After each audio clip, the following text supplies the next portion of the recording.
Year hook private limited presents ఆ ఆ Amulya Aditya, written by Renuka Jaladanki, narrated by Aparna Nandan. ఆ ఆ అమూల్య ఆదిత్య, ఎపిసోడ్ 25, బదులుకి బదులు.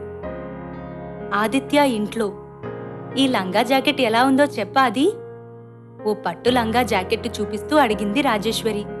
ఎవరికమ్మా అని అడిగాడు ఆదిత్య. ఇంకెవరికి, మన నేత్రకు. అమూల్య ఆఫీస్కు వెళ్ళినప్పుడు సాయంత్రం పాప స్కూల్ నుంచి వచ్చిన తర్వాత పలకరిస్తున్నాను. పార్కులో ఆడుకునేందుకు కరుణ తీసుకుని వస్తుంది. ఇన్ని రోజులు ఎందుకు తెలియలేదో కాని అంతా నీ పోలికే, మురిసిపోతూ అంది రాజేశ్వరి. అమ్మా ప్లీజ్, ఈ బట్టలు ఇవ్వడం, పాపను దగ్గరకు తీయడం చెయ్యవద్దు. అమూల్యకు నేను మాటిచ్చాను, పాప జోలికి రానని. మనం పాపని దగ్గర చేసుకుంటున్నామని తెలిస్తే తను బాధపడుతుంది అన్నాడు ఆదిత్య. అయితే ఇంకా ఇంతేనా? ఆది, నేను అమూల్యతో మాట్లాడతాను, పాప కోసమైనా పెళ్లికి ఒప్పుకోమని అని అంది రాజేశ్వరి. పెళ్లి కాదమ్మా, కనీసం నా కళ్ల ముందు ఉంటే చాలనుకుంటున్నాను. నేత్ర కాదు, అమూల్య. నేత్ర గురించి భయపడవలసిన పని లేదు. అమూల్య ప్రాణంలా చూసుకుంటుంది. అమూల్య దూరంగా వెళ్ళిపోతుందని నా భయం, బాధగా అన్నాడు ఆదిత్య. మరి అమూల్య ఎవరినైనా చేసుకుంటే నేత్రను వాళ్లు సరిగ్గా చూడకపోతే ఎలా అని అడిగింది రాజేశ్వరి. మరి ఆ భయం నా విషయంలో కూడా ఉంటుందిగా. నేను ఎవరినైనా చేసుకుంటే వారు అమూల్యలా పాపను చూడగలరా అని తిరిగి ప్రశ్నించాడు ఆదిత్య. అయితే అమూల్యను ఒప్పించడం ఎలా? అసలు ఆ అమ్మాయికి తెలిసే టైంకి నీకు తెలియడమేంటి? నీ మీద అమూల్యకు నమ్మకం ఎప్పుడు కలుగుతుందో? రాజేశ్వరి ఉన్నట్లుండి వయోభారం నెత్తిన పడ్డట్లుగా అయ్యింది. ఆఫీసుకు వెళ్లబోతూ హ్యాండ్ బ్యాగ్ సర్దుతుంటే దీపు ఇచ్చిన జ్యువెలరీ బాక్స్ గట్టిగా తగిలింది. మంగళసూత్రం గొలుసు. తనకెందుకు అతని గొలుసు? అంత ఖరీదైనది. ఇచ్చేయాలి. ఎలా? ఆంటీ చేతికి ఇవ్వాలన్నా ఆవిడ ప్రశ్నలకు సమాధానం చెప్పాలి. ఖచ్చితంగా కఠినంగానే చెప్పాలి. అవసరమా? అయినా తనకేం భయం? ఆదిత్య చేతికే ఇచ్చేస్తుంది. అమ్మూ, ఆదిత్యకు వర్క్ ఎంతవరకు చేశామో ఎక్స్ప్లెయిన్ చెయ్యాలి. మన ఇద్దరినీ పిలుస్తున్నారు. ఆఫీసుకు వెళ్లిన కాసేపటికే సూరజ్ వచ్చాడు. ఇద్దరూ ఆదిత్య ఛాంబర్లోకి వెళ్లారు. ల్యాప్టాప్లో చూస్తున్న ఆదిత్య డోర్ శబ్దం కాగానే అటు చూశాడు. ఒక్క క్షణం అమూల్య మీద నిలబడిపోయిన చూపును బలవంతంగా లాక్కుని సూరజ్ పై నిలిపాడు. అమూల్య వర్క్ గురించి వివరిస్తున్నంతసేపు టేబుల్ మీద పేపర్ వెయిట్ చూస్తూ ఉండిపోయాడు ఆదిత్య. ఇద్దరూ వెళ్లిపోతుంటే, మీరుండండి అమూల్య, కొన్ని డౌట్స్ క్లియర్ చేసుకోవాలి. మీరు వెళ్ళండి సూరజ్, మర్యాదగా చెప్పాడు ఆదిత్య. నిర్లక్ష్యంగా వెళ్లిపోవాలని ఉన్నా తనకు కూడా ఆదిత్యతో పని ఉండడంతో ఆగింది అమూల్య, చేతిలో గొలుసు ఉన్న బాక్సును పట్టుకుని. సూరజ్ వెళ్లే వరకు ఓపికగా ఎదురు చూశాడు ఆదిత్య. రిజిస్ట్రార్ ఆఫీస్ నుంచి ఫోన్ వచ్చింది అమూల్య. ఎల్లుండి వస్తున్నారా అని గుర్తు చేశారు అన్నాడు ఆదిత్య. అమూల్య ఎదురుగా టేబుల్కు అవతలి వైపు కూర్చుని తన వంక సూటిగా చూస్తున్న ఆదిత్య వైపు చూసింది. ఏం చెప్పమంటారు అడిగాడు ఆదిత్య. పైకి మామూలుగా అడుగుతున్నట్లు ఉన్నాడే కాని గుండె మాత్రం వేగంగా కొట్టుకుంటుంది. అమూల్య ఒప్పుకుంటే? ఇలా అనుకుంటేనే మనసు హైడ్రోజన్ నింపిన బెలూన్లా ఎక్కడికో ఎగిరిపోతుంది. అమూల్య నెమ్మదిగా చెయ్యి ముందుకు చాచింది. చేతిలో ఉన్న బాక్సును ఆదిత్యకు ఇవ్వబోయింది. ఆ బాక్సు చూసిన ఆదిత్య మనసు బేజారైపోయింది. కుర్చీలోంచి గబుక్కున లేచి అమూల్య కుర్చీ దగ్గరికి వచ్చాడు. అమూల్య ఆదిత్య దగ్గరికి రావడంతో కంగారుపడి లేచింది. తీసుకోండి ఆదిత్యకు అందించబోయింది. ఏంటిది అని అడిగాడు ఆదిత్య. మీకు తెలుసు అంది అమూల్య. ఎందుకు? ఉంచుకోండి, మీకు యూజ్ అవుతుంది కదా, మృదువైన గంభీర స్వరంతో అన్నాడు ఆదిత్య. వద్దు, తీసుకోండి. అమూల్యకు కూడా భారంగానే అనిపించింది. ఆ రోజు ఆ గొలుసు కోసం ఎన్ని షాపులు తిరిగారో చివరకు ఓ క్యాటలాగ్లో చూసి డిజైన్ సెలెక్ట్ చేసి పంపించారు. షాపు వాళ్లు తెప్పించి ఇచ్చారేమో. ఆ రోజే ఆ గొలుసు తనకు చూపించాలని వచ్చాడేమో ఆదిత్య. అలా అయితే నా సూటు కూడా మీరిచ్చినదే కదా, నేను వద్దన్నానా చెప్పండి మృదువుగా అంటూ ఆదిత్య అమూల్య కళ్లలోకి చూడబోయాడు. సూట్ అంటే అది వేరు, మీరు తీసిచ్చిన పట్టుచీర నా దగ్గరే ఉంది కదా అంది అమూల్య. ఓహో, అంటే పట్టుచీరకు బదులుగా మీరు సూట్ ఇచ్చారు. బదులుకు బదులు తీరిపోయింది. అంతే. నేనిప్పుడు ఈ గొలుసు తీసుకుంటే మన మధ్య ఇంకేం బాకీ ఉండదు. అంతే కదూ? ఆదిత్య స్వరం ఏదోలా ఉంది. గొలుసంటే ఖరీదు ఎక్కువ కదా అని నీళ్లు నమిలింది అమూల్య. ఎందుకో ఆ రోజు ఆవేశం చూపించలేకపోతోంది ఆదిత్య మీద. మరి నా మనసు ఖరీదైనది కాదా? అది ఈ గొలుసు పాటి చెయ్యదు కదా అని అడిగాడు ఆదిత్య. అబద్ధం! ఉక్రోషంగా చూస్తూ అంది అమూల్య. ఏంటి అబద్ధం? తీక్షణంగా చూశాడు అమూల్య కళ్ళలోకి. మీరు నాకు మనసిచ్చాననడం అంది అమూల్య. ఆ రోజు నేను మీకోసం అడవిలోకి వెళ్ళినప్పుడు మీరు అలాగే అన్నారు కదా, ఎవరూ వెళ్లకుండా నేనెందుకు వెళ్లానని. అప్పుడు మీకోసం ఎందుకు వెళ్లాను చెప్పండి? బాధనంతా మనసులో అదిమి పెడుతూ అడిగాడు ఆదిత్య. నేత్ర నా దగ్గర ఉంది కాబట్టి, నేను లేకపోతే నేత్ర ఏమైపోతుందో అని భయమేసి వ్యంగ్యంగా అంది అమూల్య. అమూల్య వెటకారానికి భగ్గుమంది ఆదిత్యకు. అమూల్య చేతిలో బాక్సుతో పాటు అమూల్య చెయ్యి పట్టుకుని విసురుగా దగ్గరకు లాక్కున్నాడు. అంత విసురుగా లాగడంతో అమూల్య ఆదిత్య ఛాతి దగ్గర వచ్చి ఆగింది. తనని తాను నిలదొక్కుంటూ కోపంగా చూసింది. నిజంగా నేను అడవిలోకి నీకోసం వెళ్లలేదనిపిస్తోందా నీకు? నిజం చెప్పు. ఒక్కసారైనా నేను నీకోసం వెళ్లానని అనిపించలేదు?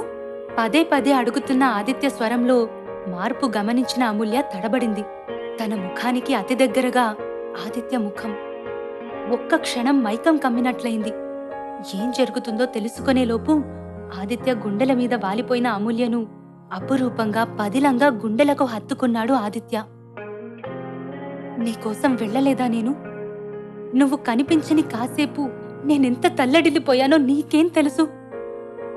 నన్ను నమ్ము అమూల్య, ప్లీజ్ అంటున్న ఆదిత్య అప్పుడు గమనించాడు అమూల్యలో మార్పు. కళ్ళు మూసుకొని చేతులలో జారిపోతున్న అమూల్యను చూసి కంగారు పడ్డాడు. గట్టిగా పట్టుకొని టేబుల్ మీద గ్లాసులో ఉన్న నీళ్లు తీసుకుని ముఖం మీద చల్లాడు. ఉలిక్కిపడి స్పృహలోకి వచ్చిన అమూల్య తనను చుట్టుకొని ఉన్న ఆదిత్య చేతులను, ఊపిరి కూడా తగిలేంత దగ్గరగా ఉన్న ఆదిత్యను చూసి ఇంకా హడలిపోతుంటే, భయపడకు, పడిపోతుంటే పట్టుకున్నాను. ఇప్పటికీ వదలాలంటే భయంగా ఉంది, మరలా పడిపోతావేమో అని. చిన్నగా నవ్వి ముఖం మీద నీటిని జేబులో కర్చీఫ్ తీసుకుని సున్నితంగా అద్దాడు. వదలవా మరి? కొంటెగా నవ్వాడు ఆదిత్య. అప్పుడు గమనించింది అమూల్య, ఆదిత్య తనను పట్టుకుని లేడు, కాని తన చేతులే ఆదిత్య నడుము చుట్టూ పెనవేసుకుని ఉన్నాయి. గబుక్కున వదిలేసింది. గబగబా వెళ్ళిపోతుంటే, అమూల్య ఇదిగో అంటూ బాక్స్ తీసి అమూల్య చేతిలో పెడుతూ, ఒకవేళ నన్ను చేసుకోకపోయినా వేరెవరినైనా చేసుకున్నా ఇది నీ పెళ్లికి నా గిఫ్ట్ అనుకో, సరేనా? మరలా ఇంకొకసారి ఈ గొలుసు ఇవ్వాలని చూస్తే ఇప్పుడు జరిగిందే రిపీట్ అవుతుంది. నిజంగా నువ్వు ఇదే కోరుకుంటే మాత్రం మరలా ఈ గొలుసు ఇవ్వాలని ప్రయత్నించు, సరేనా? కొంటెగా నవ్వాడు. ఆ నవ్వు అమూల్య మదిలో కోటి పరవశాల వీణను మోగించింది. ఆదిత్య ఛాంబర్లో నుంచి ఎలా బయటకు వచ్చి తన క్యాబిన్లో కూర్చుందో అస్సలు తెలియలేదు అమూల్యకి. చేతిలో ఉన్న బాక్సు ఓ క్షణం అపురూపంగా, మరుక్షణం భయంకరంగా అనిపిస్తోంది. ఆదిత్య స్పర్శ శరీరాన్ని వదిలిపోనంటుంది. ముందుకు వంగి టీషర్టు వాసన చూసింది. ఆదిత్య పర్ఫ్యూమ్ వాసన అంటిపెట్టుకుని ఉన్న భ్రమ. తన చుట్టూ ఆప్యాయంగా పెనవేసుకున్న ఆదిత్య చేతులు, ప్రేమగా కర్చీఫ్తో తన నుదుటి మీద నీటిని తుడుస్తున్న ఆదిత్య గుర్తు వస్తేనే ఏదోలా ఉంది. ఒక్కసారైనా నేను నీకోసం వెళ్లానని అనిపించలేదు? ఆదిత్య గంభీరమైన స్వరం చెవిలో పదే పదే మృదంగనాదంలా వినిపిస్తోంది. ఆదిత్య స్వరంలో వేదన ఇప్పటికీ హృదయాన్ని తాకుతున్నట్లే ఉంది. తనెంత పిచ్చిది! ఆదిత్య ఎంత తెలివిగా నేత్ర కోసం తన వెంట పడింది, తనను పెళ్లికి ఒప్పించింది అర్థమవుతున్నా ఇదేంటి? మరలా అతని ప్రేమలో పడిపోతోంది. లాభం లేదు. ఆదిత్యకు దూరంగా ఉండాలి. లంచ్ సమయంలో, ఎప్పుడూ వేరే సమయంలో ఒంటరిగా భోజనం చేసే ఆదిత్య అందరూ భోజనం చేస్తున్నప్పుడు వచ్చి టేబుల్కు అటువైపు ఎదురుగా కూర్చున్నాడు. అందరూ తమ తమ బాక్సులలో కూరలు ఆదిత్యతో షేర్ చేసుకుంటుంటే అమూల్య ముభావంగా ఉండిపోయింది. ఆదిత్య కూడా అమూల్య వైపు చూడలేదు. అమూల్యమ్మా, పాప వద్దంటున్నా ఎదురింటికి వెళ్తోంది. స్కూల్ నుంచి వచ్చిన తర్వాత బట్టలు మార్చుకోగానే వాళ్ళింటికి పరుగులు తీస్తోంది. నేను చెప్తే లెక్క చేయడం లేదు. ఇంటికి రాగానే కరుణ ఫిర్యాదు చేసింది. ఓకే, నేను చెప్తాను అంది అమూల్య. కరుణ ముందు ఎందుకు చెప్పడమని ఊరుకుంది. ఈలోపు పిన్ని నుండి ఫోన్. ఏమిటమ్మూ, మేము ఎప్పుడు రావాలో చెప్పవు, ఫోన్ చేయవు. పెళ్లికి మేము అనవసరం అనుకున్నావా ఏంటి అని అడిగింది దుర్గా. పిన్ని, పెళ్లి క్యాన్సిల్ అయింది మెల్లగా చెప్పింది అమూల్య. క్యాన్సిల్ అయిందా? వీడికేమైందట అని అడిగింది దుర్గా. పిన్ని నోటి దురుసు తెలిసిందే అయినప్పటికీ ఆదిత్యను మర్యాద లేకుండా మాట్లాడడం ఎందుకో నచ్చలేదు. మాట్లాడకుండా ఫోన్ పెట్టేసింది. వెంటనే పిన్ని నుంచి మరలా ఫోన్. ఏమైందంటే చెప్పకుండా ఫోన్ పెట్టేస్తావేంటే అమ్మో? ఈసారి కాస్త నెమ్మదిగానే అడిగింది దుర్గా. ఏమైతే ఏం పిన్ని, పెళ్లి క్యాన్సిల్ అయింది, మీరు రావాల్సిన అవసరం లేదు ముక్తసరిగా అంది అమూల్య. బాగానే ఉంది సంబడం. ఈ నెల పెళ్లి ఖర్చులని ఇంటికి డబ్బు కూడా పంపించలేకపోతివి, అనవసర ఖర్చులు కదూ అంది దుర్గా. ఉంటాను పిన్ని అంది అమూల్య. పెళ్లి తప్పిపోయిందన్న బాధ ఏ కోశాన కనిపించలేదు పిన్నిలో. డబ్బు గురించి తప్పితే తన జీవితం గురించి బాధ లేదు. ఎందుకో ఉన్నట్లుండి ఒంటరిగా అనిపించసాగింది. పడుకునే ముందు నేత్రకు నెమ్మదిగా చెప్పింది. ఆదిత్య ఇంటికి వెళ్ళొద్దని చెప్తుంటే నానమ్మ పిలిచింది అంది నేత్ర. నానమ్మ పిలిచినా రాను అని చెప్పాలి, సరేనా అంది అమూల్య. ఎందుకు ప్రశ్నించింది నేత్ర. అన్నిటికీ ఎందుకు అని అడగకూడదని మొన్న చెప్పాను నీకు కోపంగా కళ్ళెర్రజేసింది అమూల్య. నేత్ర మౌనంగా ఉండిపోవడంతో మమ్మీ మాట వినాలి కదా బుజ్జగిస్తున్నట్లుగా అంది అమూల్య. నేత్ర మౌనమే సమాధానం. మాట్లాడవేమిట్రా దగ్గరికి తీసుకొని ముద్దు చేస్తూ అంది అమూల్య. నేత్ర పక్కన పడుకున్నదల్లా గబుక్కున లేచి కబోర్డు దగ్గరికి పరుగెత్తుకెళ్లి ఓ కవరు తీసుకొచ్చింది. ఏంటిది అడుగుతూనే కవర్ తెరిచి చూసింది అమూల్య. పట్టులంగా జాకెట్టు. ఎవరిచ్చారు అని అడిగింది అమూల్య. నానమ్మ అంది నేత్ర. అమూల్యకు ఆ క్షణం ఇక ముందు జరగబోతున్నదంతా కళ్లకు కట్టినట్లు కనిపించసాగింది. తన ప్రమేయం లేకుండానే నేత్రను వాళ్ల అధీనంలోకి తీసుకుంటారేమో అని కూడా అనిపించసాగింది. నేత్ర కోసం తన ఆశయాలకు విరుద్ధంగా ఆదిత్యను చేసుకోవలసి కూడా రావచ్చు. అలా తీసుకోవడం తప్పని, వాళ్లకు దూరంగా ఉండాలని అంత చిన్నపిల్లకు చెప్పడం కంటే ఆదిత్యకు చెప్పడమే బెటర్ అనిపించింది. పాపను నిద్రపుచ్చి ఆదిత్యకి ఫోన్ చేసింది. అమూల్య కాలింగ్. ఆదిత్య ఒక్కసారి ఉలిక్కిపడ్డాడు. ఎందుకు చేస్తుంది? తన తప్పేమీ లేదని తెలిసిందా? పెళ్లికి ఓకే చెప్పడానికేనా? ఉవ్వెత్తున ఎగిరిపడుతున్న మనసును కంట్రోల్ చేయడానికి ప్రయత్నిస్తూ ఫోన్ లిఫ్ట్ చేసి హలో అన్నాడు ఆదిత్య. మీకేం చెప్పాను నేను? అమూల్య స్వరంలో ఆగ్రహం. ఏం చెప్పారు? ఎప్పుడు? ఆదిత్య స్వరంలో అయోమయం. పాపకు మీ అందరినీ దూరంగా ఉండమని చెప్పాను కదా అని గుర్తు చేసింది అమూల్య. మీరు చూశారు కదా, తనే వచ్చి నా చెయ్యి పట్టుకుంది.